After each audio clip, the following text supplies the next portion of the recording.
Hey guys, it's the Metal Blade 5, and let's talk about Marvel vs. Capcom Infinite. I'm pretty sure everybody's forgotten about this game because of Dragon Ball FighterZ, so I couldn't think of a good segue. Back when Infinite was announced, I was incredibly hyped because I wanted to play a Marvel vs. Capcom game for years, but never had the chance because I didn't own any of the consoles they were released on growing up, and by the time I got a modern, non-Nintendo home console, Capcom lost the Marvel rights and thus had to remove MVC games from the PlayStation Store and Xbox Arcade, making the possibility of a Marvel vs. Capcom 4 next to impossible. But then Infinite gave me that possibility I was so desperately wanting, along with Ultimate Marvel vs. Capcom 3 being re-released on the PS4, which allowed me to finally play the series. And I suck at it. But that didn't draw my hype away from Infinite, and as you may know, I even made a countdown of what characters I wanted to see in the game from both sides. However, as more and more information came out about Infinite, the hype started to decline severely.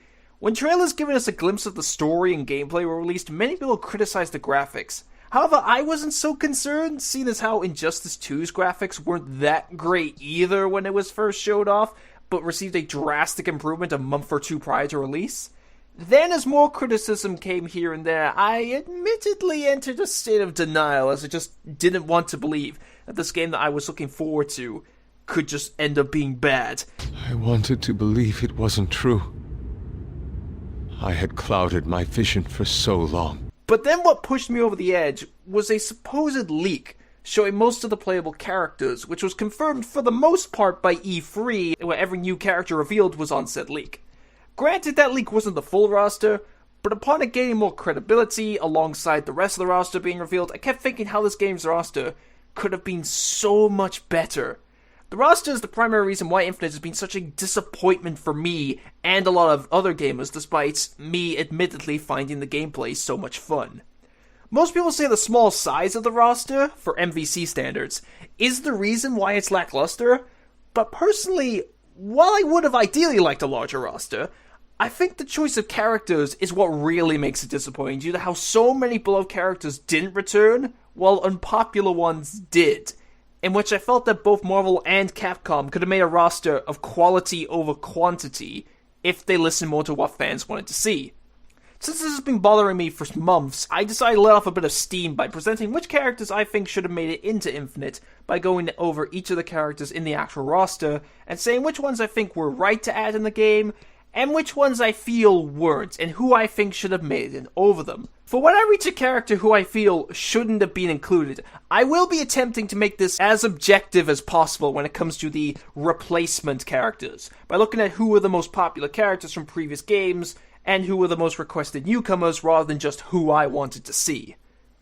But anyway, let's just get to this. Starting off with the Marvel side of the roster, just because Marvel's name is first in the title, going from left to right and top to bottom. So first off, we have Rocket, and I do agree with Rocket's inclusion in Infinite, as while his debut in Ultimate 3 was really random due to the Guardians of the Galaxy being unknown at the time, the MCU has made Rocket much more well-known, and the most famous Guardian after Groot, who is already included in his moveset. Next is Doctor Strange, and I also agree with his inclusion for the same reason as Rocket, because the MCU has made him much more well-known to people outside of comic book fans, along with him already being kind of a prominent Avenger beforehand. For the last of the top row, it's Hawkeye, and once again, I agree with his inclusion solely due to the Avengers, and that same reasoning applies to all the other Avengers in the roster.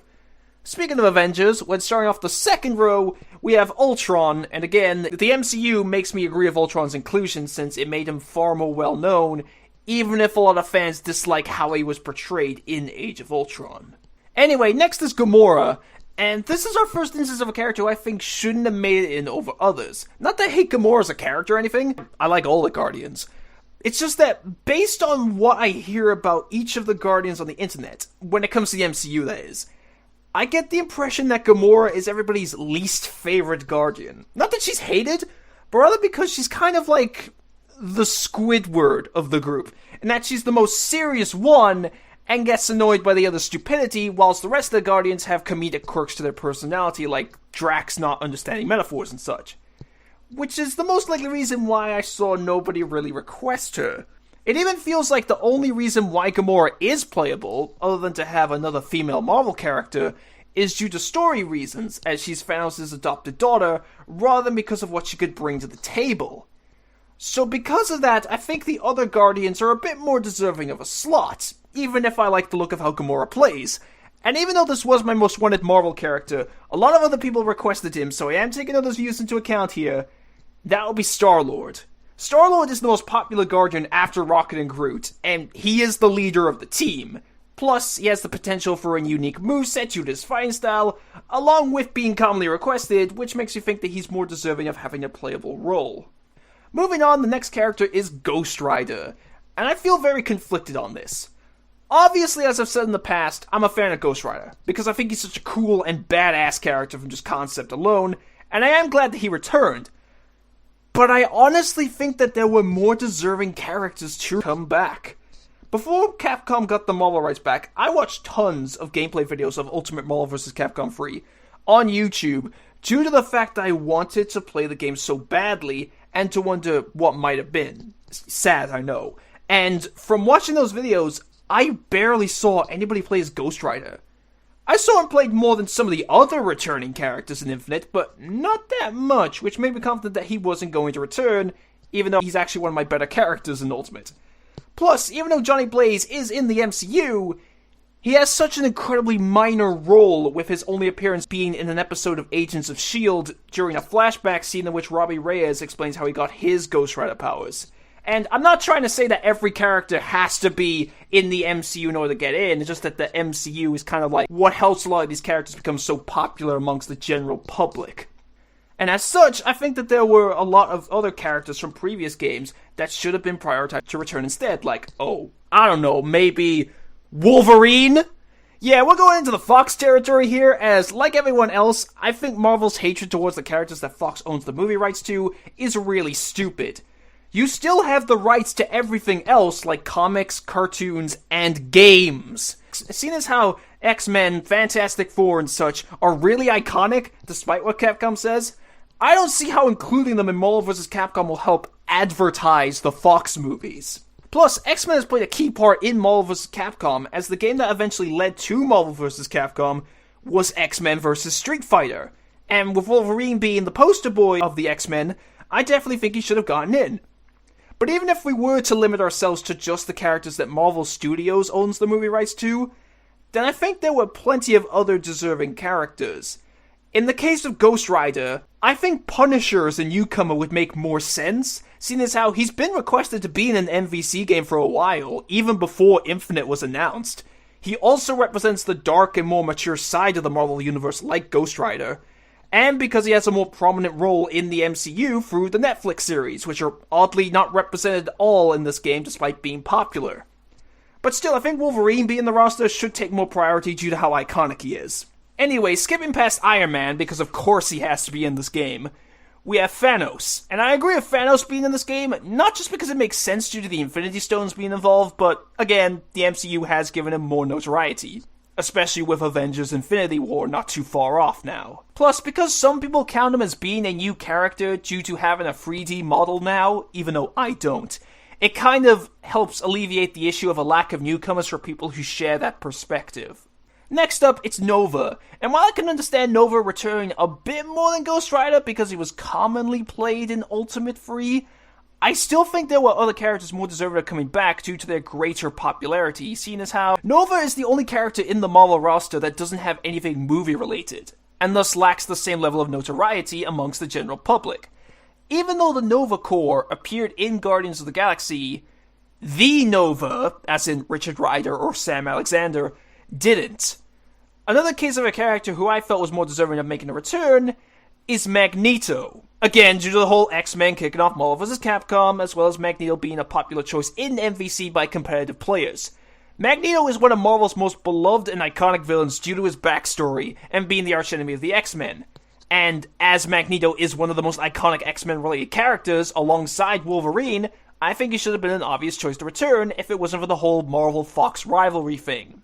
But again, even if we were to stick to characters in the MCU, there were other choices that I think make more sense than Nova. Like Iron Fist returning, which I saw a lot of people predicting because of both his series and the Defenders.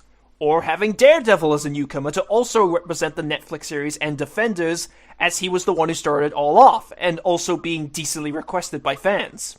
But like with Wolverine, I think Magneto's popularity should have given him priority. Skipping Hulk, because Avengers, next is Captain Marvel, and her inclusion does make sense because of the upcoming movie, and Carol Danvers being the most popular character to take up the mantle of Captain Marvel. So, also skipping forward Captain America, because Avengers once again, we reach Spider-Man, and no shit Spider-Man is staying on here. Not having Spider-Man in Marvel vs. Capcom would have caused mass hysteria, especially after Civil War and Homecoming. So for our final Marvel character in the base roster... Dormammu, I've come to bargain. Dormammu returning from free does make some sense to me, because while I had never heard of him before then, Doctor Strange instantly made him become more iconic, particularly because of the famous line from that scene. However, when I watched gameplay videos of Free, I never saw anybody play as Dormammu. The only times I ever saw gameplay of him was either from a CPU during arcade mode, or in compilation videos of things like all hyper combos or all victory quotes, in which of course he would be shown, because then it wouldn't be every character. So Dormammu was honestly one of the last characters I was expecting to return. Granted, more than people like She-Hulk and MODOK, because of Doctor Strange, but still very low. And I probably wouldn't mind Dormammu returning if there wasn't already another magic-based villain in Marvel that is much more popular both as a character and as a playable fighter, who I think should have been over him. That villain is Doctor Doom. Yeah, again, we are dealing with the whole Fox Wright situation since they also own Fantastic Four, but Doctor Doom is not only another one of Marvel's most iconic villains, but within Marvel vs. Capcom, he is easily one of, if not, the most played Marvel character in the entire series. When watching gameplay videos of both Vanilla and Ultimate Marvel vs. Capcom 3, even a bit of 2, Doctor Doom is one of the most recurring characters I saw people playing as. The phrase foot dive got stuck in my head so long as a result. Both casuals and competitive players freaking love him. Even outside of Marvel vs. Capcom, Doom is such a beloved villain. That's why so many people got pissed off by his portrayal in Fant 4-Stick. So of course I think Doctor Doom should have been a no-brainer to return if Marvel weren't jerks to the Fox-owned characters. And like I did with Wolverine and Magneto, even if I had no choice but to use MCU characters, there's also another beloved magic-using villain that makes more sense to add than Dormammu, and that is Loki. Everybody loves Loki because of Tom Hiddleston in the movies, in which many people regard him as among the best MCU villains alongside Killgrave and Vulture. Thus, he was also a commonly requested character to be a potential newcomer in this game, and while I was skeptical of Loki being a playable character in my countdown, due to him being more of a trickster than a fighter, seeing what Loki can do in combat situations, and the trailers for Thor Ragnarok actually showing him fighting, made me now want to see him playable. However, even then, I think Doctor Doom would ideally be the more suited choice because of how popular he is within MVC. So moving on to the Capcom side of the roster, once again, going from left to right, top to bottom, we start off with Strider Hiru, and I have no objections to Strider being in the game, as he's been a popular character across the entire series, and his reboot game has helped to make him more relevant in recent years. But then we have Arthur, and while I can kind of understand Arthur returning for the sake of having a classic Capcom character in the roster, due to Ghosts and Goblins being one of Capcom's earliest known games, I never saw people play as him in either Vanilla or Ultimate Free, which just leaves me scratching my head as to why Arthur was picked over more popular characters from both versions. Initially, I had trouble thinking of a character that would make sense to replace Arthur, because while I will bring up a classic Capcom character later on, I see that one as being a better replacement for another character in the roster. There were various characters I had in mind based on requests, but not one that I felt would make most people happy. So I will admit that this character is partially based on subjectivity, because I wanted them in this game, but I have seen them requested by other people here and there, and due to other reasons, I decided to make them the replacement for Arthur, and that is Lady.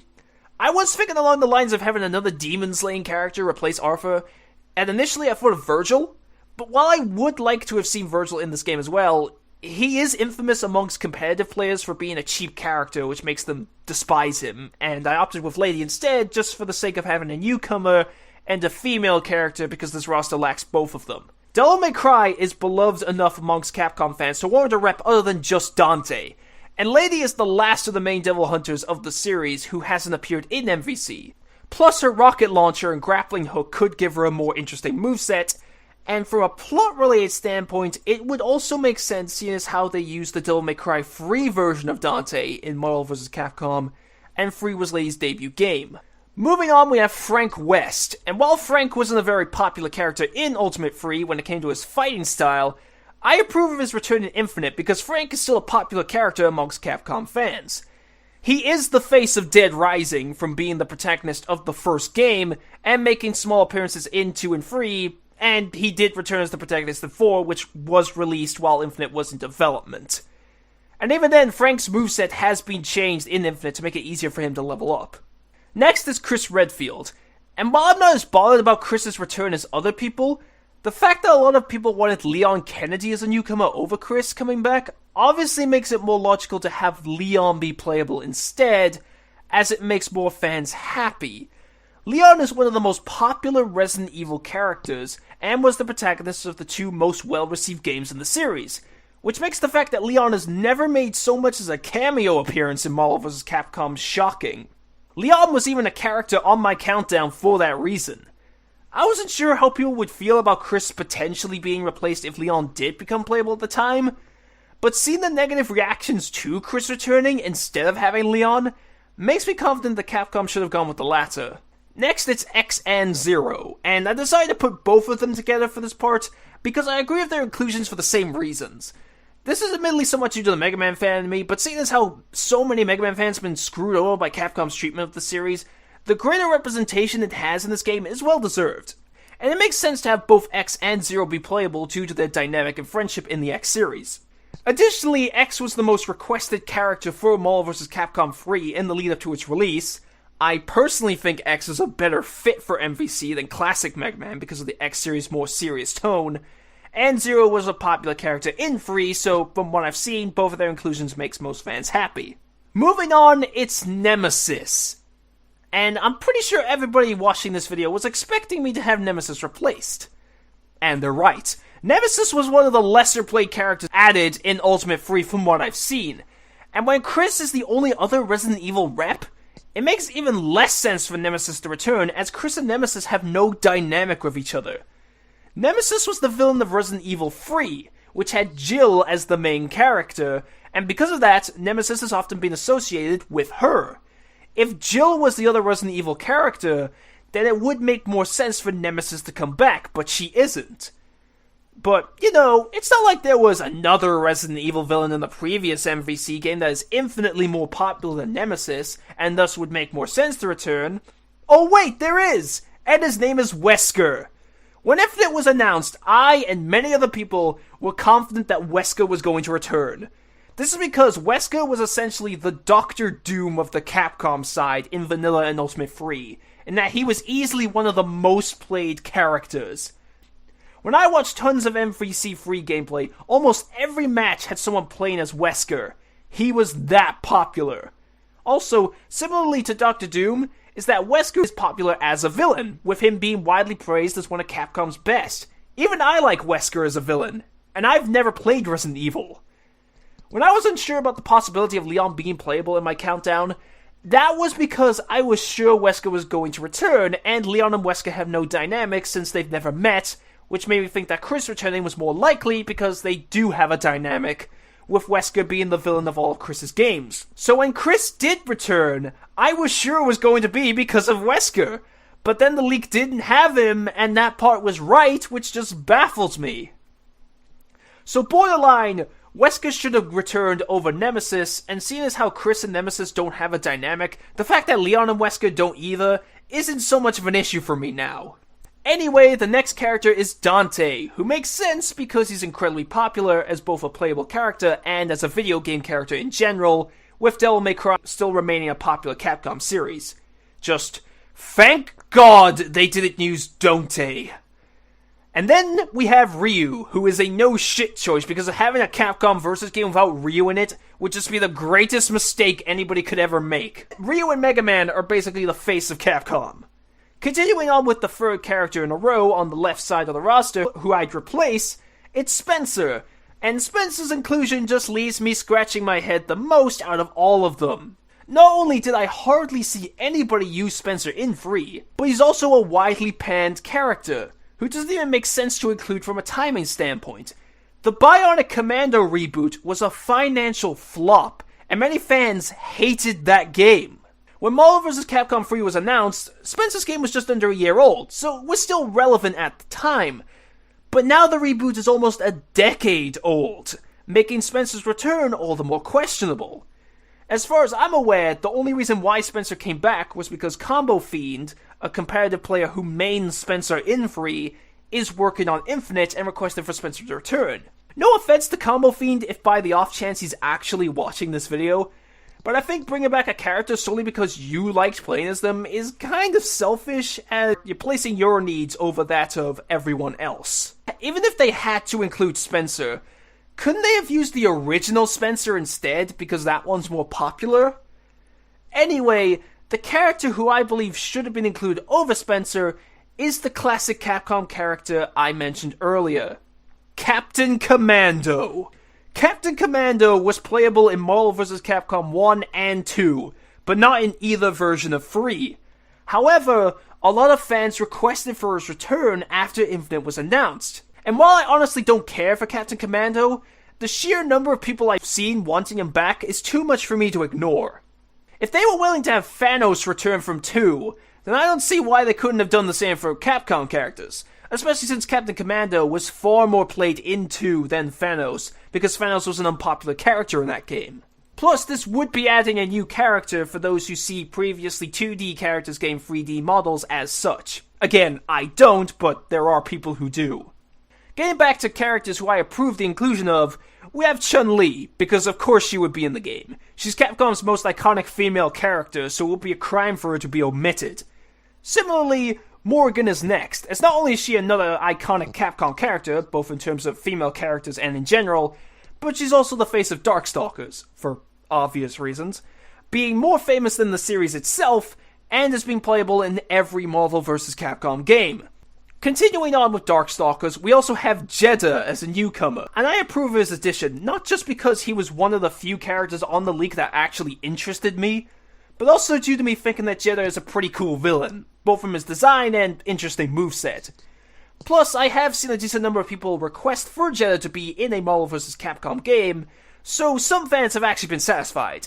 While I would have preferred Dimitri as a new Darkstalkers character, because I think he's long overdue, I think Jeddah is a cool choice. Then reaching the final two Capcom characters, the first is Firebrand, and I was baffled by his return because just like Arthur, I never saw anyone play as him, and when there was another Capcom character added in Ultimate 3 that not only did I see more people play as, but is also more popular who didn't return, it makes me think that there's something seriously wrong with Capcom. Where the hell is Phoenix Wright? Out of all the characters added in Ultimate Marvel vs. Capcom 3, Phoenix was the character I saw played the most after Virgil. And similarly to Wesker, I was pretty confident that Phoenix was going to return because of how popular he was as a playable character. He was even the second most requested character for Vanilla 3 behind X, which is what led to his inclusion in Ultimate. When I see people question why Firebrand returned in Infinite, I see a couple of people argue that it's because of his own games, the Demon's Crest series, are popular in Japan. But if that's the reasoning, then Ace Attorney is far more popular in Japan, with it being adapted into various forms of media, such as a manga, an anime, a musical, and even a really goofy live-action movie. Plus, Ace Attorney has a massive fanbase outside of Japan, while Demon's Crest doesn't.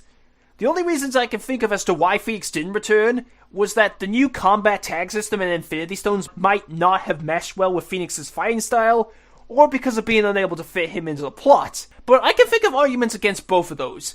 For gameplay, as the other characters have been tweaked here and there, they could have done the same for Phoenix, such as making him unable to use an Infinity Storm while in turnabout mode, for example. And as for plot, they could have just done the same thing Namco did with Phoenix and Maya in Project Cross Zone 2, and just have him doing his job, but end up getting dragged into all this mess. Plus, I think characters should be more important than plot in a fighting game. Besides, some characters are just very forcefully thrown into the plot anyway, so I don't see how Phoenix not potentially fitting in would be an issue. And for the final character of the entire roster, Mike Haggar. While Haggar is an obvious rep for Final Fight, like most of the Capcom characters I opted to replace, I hardly ever saw anybody play as him. I never even saw anybody mention him when talking about Free, or which characters should return for Infinite. It's like he never even existed. So his inclusion baffles me almost as much as Spencer. I kinda get Capcom wanting to have a brawler/grappler character on their side, but there's a character I can easily imagine having that playstyle if they were in a Marvel vs. Capcom game. Asura. Asura was one of the most requested newcomers for Infinite, period.